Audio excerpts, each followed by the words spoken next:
Olá, Shalom! Eu sou a professora Teresa Akil e neste episódio do Hebraicamente eu quero falar com você sobre a 13ª e a 14ª letra do alfabeto hebraico. Vamos começar? Muito bem, então a 13ª letra do alfabeto hebraico é o Mem. E o Mem tem som de M, M de maçã. Seu valor numérico é 40 e o Mem ele tem, como vocês estão vendo, dois desenhos. Este primeiro desenho refere-se à letra Mem quando utilizada no início de uma palavra ou no meio de uma palavra. E este desenho aqui do Mem, todo fechadinho, ele se refere ele é utilizado, né, quando uma palavra ela termina com Mem, tá bem? Então, primeiro desenho é utilizado no início e no meio de palavra. E o último desenho, o Mem Sofit, é quando a última letra da palavra é um Mem. Vamos avançar aqui e ver um exemplo prático do que eu acabei de falar agora. A palavra Maim. Olha aqui, ó. Eu tenho o primeiro desenho do Mem, porque é início de palavra, e o desenho muda, Maim, quando é o último Mem, né? Quando o Mem final, quando o Mem vai ser utilizado para fechar uma palavra. Mas, vejam, eu coloquei essa palavra aqui, na realidade, para falar com vocês a respeito do pictograma do Mem, que como vocês estão vendo aqui, ó, lembra o quê? Uma onda de água, né? E ele realmente está associado à palavra águas. Então, o pictograma do Mem, como eu escrevi aqui, parece como uma onda de água, né? Com os dois desenhos do Mem, então, ó, este e este, escrevemos a palavra águas. Em hebraico não existe água, como existe em português. Existe sempre águas, porque é um conjunto, né? Um coletivo, isso é águas, tá? Assim, vão dizer os sábios, né? O Mem, né? Águas, representa o mar da Torá, ou o oceano do conhecimento e da sabedoria contido no Talmud. Olha que coisa tremenda. Realmente a Torá, ela é um mar. A Torá é um mar que cada vez que você mergulha para estudar, você aprende algo novo. É impossível você, né? Impossível, efetivamente, você começar, né, a estudar a Torá e não se maravilhar com o oceano de conhecimento que tem dentro dela. É tremendo mesmo, é um mar de conhecimento, né? Vamos avançar aqui, né? E vamos também, avançando, aprender um pouco mais sobre o significado de águas em Israel, né? Presta atenção, 3 coisas peculiares, né?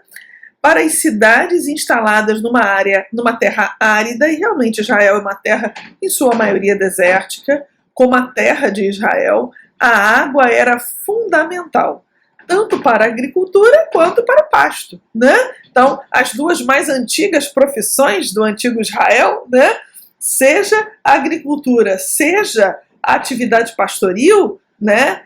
Elas precisam da água. Como é que você vai, né, irrigar o solo para que a colheita brote? Como é que você vai manter o gado vivo se não tem água para ele beber, né? Então, a água é fundamental.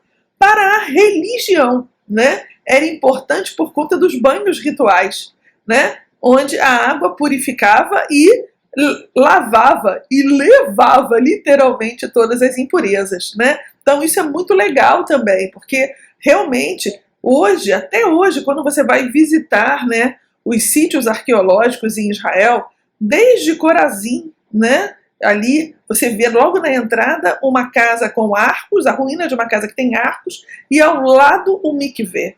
Né? Quando você vai visitar, por exemplo, as ruínas da casa do sumo sacerdote da época de Jesus, você vê que ele tinha um mikveh particular, né? Particular, porque ele era o sumo sacerdote, ele precisava se purificar várias vezes ao dia. E quando você visita, por exemplo, aquelas ruínas ali do segundo templo, já dentro da cidade de Jerusalém, você vê como que antes da entrada do templo tem vários mikveh. né? Mikvot, no caso, né? São banheiras rituais que o cara se purificava, públicas, né? A pessoa se purificava e depois então ia entrar no templo. E quando você vai a Qumran, né?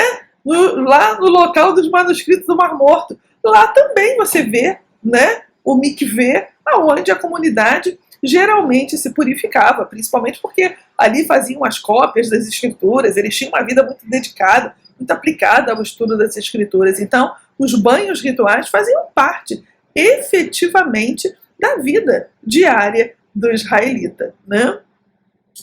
Isso sem contar, letra C aqui, né?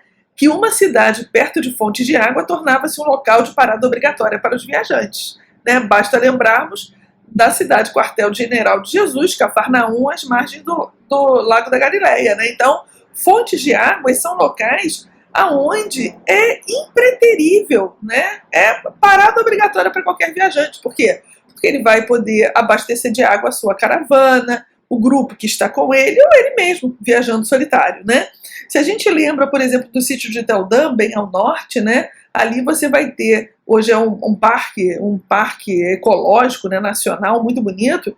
Nesse parque você tem uma parte onde existe um lago, eu acho que é um mikveh natural, sabe? Uma coisa lindíssima, chamada inclusive de Gan Eden, né? Porque ali realmente fica aquela parte ali, né, com bastante água para os viajantes, né? Isso sem contar que Tel Dan, por estar muito acima, né, bem acima até do Mar da Galileia, né, do Lago de Genezaré, ele tem uma das nascentes do Jordão, né? Então desce e é até forte, né, caudaloso o rio. Vamos avançar aqui a gematria do Mem, né? A letra Mem tem um valor numérico de 40, que é um número muito emblemático na Bíblia hebraica. Por quê? Porque está associada ao quê? 40 dias e 40 noites da água do dilúvio, 40 anos que o povo peregrinou pelo deserto, 40 dias que Moisés ficou no Monte Sinai recebendo do Senhor a lei, né? 40 dias de jejum pelo Senhor Yeshua HaMashiach, 40 dias desde a concepção até a formação inicial do feto, 40 semanas da gestação do nascimento, 40 anos de idade antes de um homem desenvolver a introspecção, ficar efetivamente maduro para se tornar um sábio, né? Então veja só que interessante, que emblemático é o 40, né? 40 dias, 40 noites, né? 40 anos de deserto. O 40 realmente é um número que a gente percebe que é um fechamento de ciclo, até mesmo para a nossa vida, né? Quando você chega aos 40, parece que vira uma chave, né? Parece que as coisas que às vezes tiravam sua paciência já não tiram mais, parece que a reflexão que você faz da vida, dos problemas e de como enfrentá-los, ela fica mais madura, ela fica mais fácil de acontecer. Geralmente é assim com a maioria das pessoas, não estou dizendo que com a totalidade, mas geralmente é assim que funciona, né? Vamos avançar aqui e ver mais alguns aspectos do Mem. Olha que bonito isso aqui, né? O Mem representa os dois aspectos do governo de Deus: Malkut, reino, e Memshalá, domínio, conforme vai dizer o Salmo 145:13, que diz lá: o teu reino, e aí eu tenho Malkut Ha, é reino, Malkut, eterno, e o teu domínio, Mameshal Tirá, permanece de geração em geração. Então percebe que as duas palavras, Malkut, que é o reino, e Memshalá, que é o domínio, começam com M. Então esses são dois aspectos muito especiais da letra Mem, né? Última letra que vamos ver nesse vídeo é o Nun, né? O Nun, que tem som de N, N de nariz, e o seu número é 50. O seu equivalente numérico é 50. Assim como o Mem, o Nun também tem dois desenhos. O seu primeiro desenho, né? Ele é utilizado no início de palavra ou no início de sílaba, no meio de palavra, né? E esta forma aqui alongada do Nun é o Nun Sofit. De qualquer uma das formas, o som é de N, não há qualquer alteração na vocalização, ok? Vamos avançar aqui e ver que coisa bonita.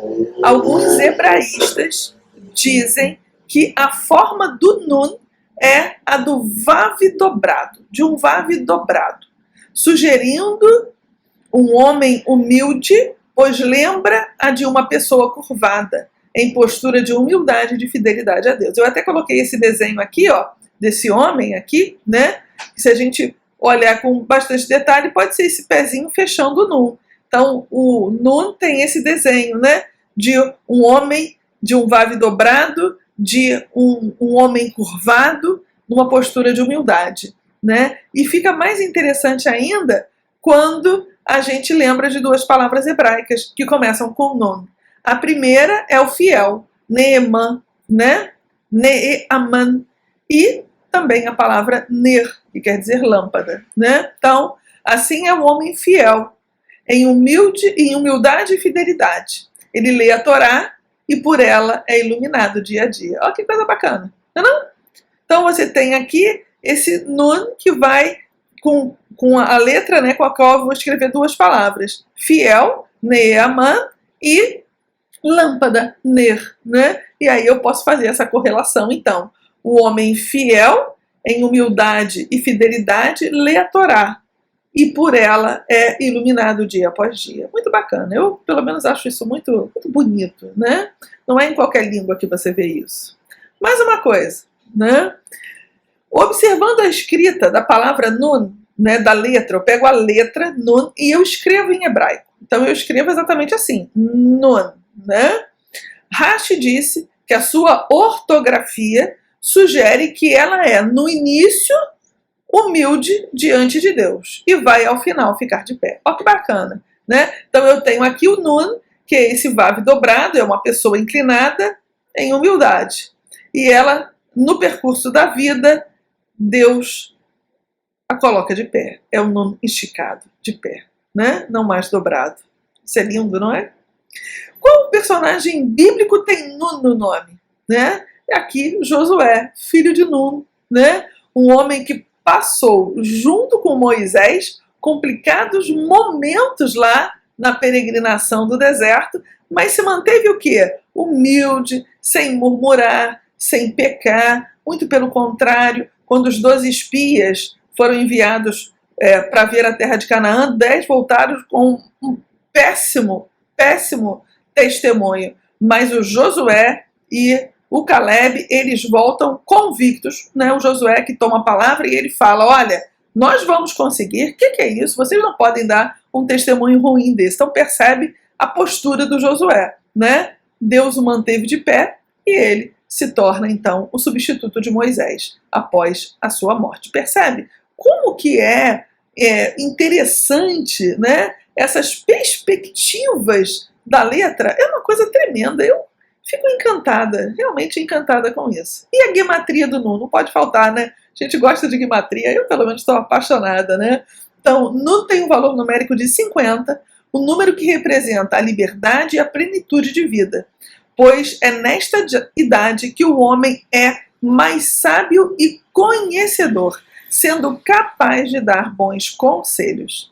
50 dias, olha só, hein? 50 dias a partir do Êxodo até a entrega da Torá, 50 anos para o ano do jubileu, 50 referências, né, existe ao Êxodo na Torá e 50 anos, né, antes de uma pessoa ter sabedoria. Então, percebe como esse 50 é também uma letra muito emblemática para o hebraico, né? Olhem que coisa interessante, né? Então, Nun, uma das letras coroadas, e aqui eu coloquei alguns exemplos, né? O Shin, o Ain, o Tav, né?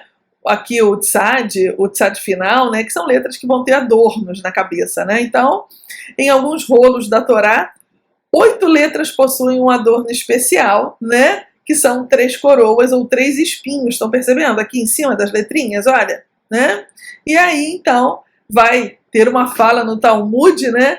Onde Moisés vai perguntar para Deus por que ele está colocando esses adornos nas letras, né? E aí o texto vai dizer assim para nós, né? Quando Moisés subiu a Deus, ele encontrou Deus sentado, colocando pequenas coroas em cima das letras da lei. Ele disse a Deus, quem é que te obriga a colocar coroas nas letras da lei? E ele respondeu, um homem aparecerá na terra depois de muitas gerações, e ele exporá nos montes sobre cada parte superior de cada uma das letras e as decisões da lei. Olha só que tremendo, né? É claro que aqui o Talmud está se referindo ao Rabi Akiva, mas a gente sabe que tem uma pessoa, né, que expôs, né, cada detalhe do que está na lei. Essa pessoa é Yeshua HaMashiach, Jesus o Messias, né? A gente sabe que a leitura que Jesus faz da Escritura, né, ela é tremenda, libertadora, é algo realmente, né, muito especial. E até alguns estudiosos, né, alguns messiânicos vão dizer que, lembram daquela passagem que Jesus fala que nem um tio, né, passará da Escritura? Alguns defendem que é isso daqui, ó, são esses espinhozinhos, ó. Nada, nem esse detalhe vai passar desapercebido por Jesus, né? Vamos então recordar aqui nossas letras, né, que vimos até agora. Primeiro foi o Aleph não tem som, ele só é sonorizado se junto a ele tiver uma vogal. Esse aqui é o Bet é a segunda letra do alfabeto hebraico, com um dagesh, com um ponto interior, tem som de B, mas sem o dagesh, som de V de vela. Gimel, som de G. Dalet, som de D. Re, som de H brando, de home. Vav, som de V de vela. Zain, som de Z de zebra. Het, som de H forte de Honda. Tet, som de T de tatu. Iod, som de Y, de IS. Kaf, som de C, né, de casa, ou de CH, né, do bar, aquele Rzinho bem brando. Lamed, som de L de limão. Mem, som de M de maçã. E Nun, som de N de nariz. Se você gostou deste vídeo, curta, comente e compartilhe com os seus amigos. Se você ainda não se inscreveu no canal, inscreva-se, aperte o sininho, porque assim, toda vez que eu postar um novo vídeo, você será avisado. Um abraço, Deus abençoe a sua vida.